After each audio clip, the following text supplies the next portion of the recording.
Rudnik and I are going to show you guys real quick how to tack up an English saddle. So normally I keep these two connected. You can do that with the straps and loops under here. But for the purpose of this video, I've taken them apart to show you kind of piece by piece how they get put on and how to make sure that you have everything lined up properly so that you're not interfering with their movement in their joints while you're riding. Once you're done brushing their back, just making sure there's no sores or anything like that that might cause them some pain or discomfort while you're riding. I just blew him out too there. We're not going to get it all off. So you're going to take your saddle pad and you're just going to throw it over their back. And kind of just make sure you line the stripe of the saddle pad up with their spine, just so you know that it's centered. So this is going to go up over their withers. I like to just pull his mane out just so it doesn't get kind of caught and pinched. And then just kind of make sure that you can feel their shoulder blade, but it's not completely covering. And then just center it on their back. And then you're going to take your saddle and you're going to gently, do not throw it, gently place it on top of the saddle pad. Now, make sure you always tent your saddle pad, I don't know, whatever you want to call it.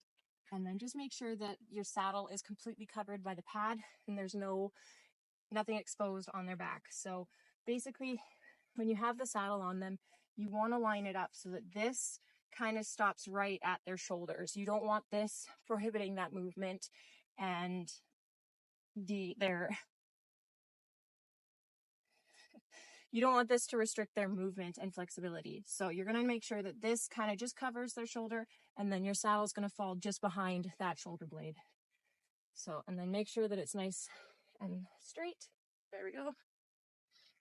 And then, of course, he's going to lean and make everything crooked again. Just make sure that, again, it lines up nicely on this side as well. And you're going to take the girth.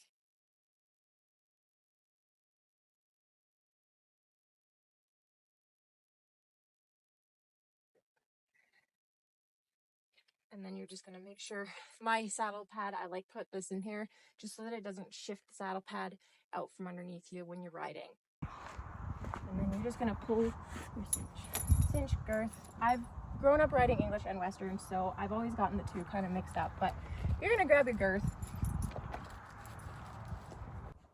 So you're just going to grab your straps here, and these are just going to, underneath here, you're just going to connect those to your cinch.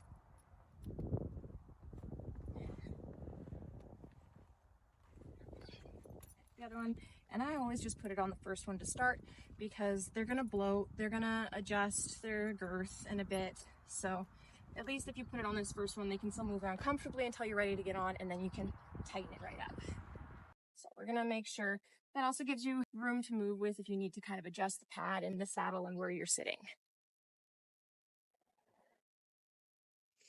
So we've got that all done up for now. I'm going to come back in a bit and show you guys the bridle. So Rudnik's bitless.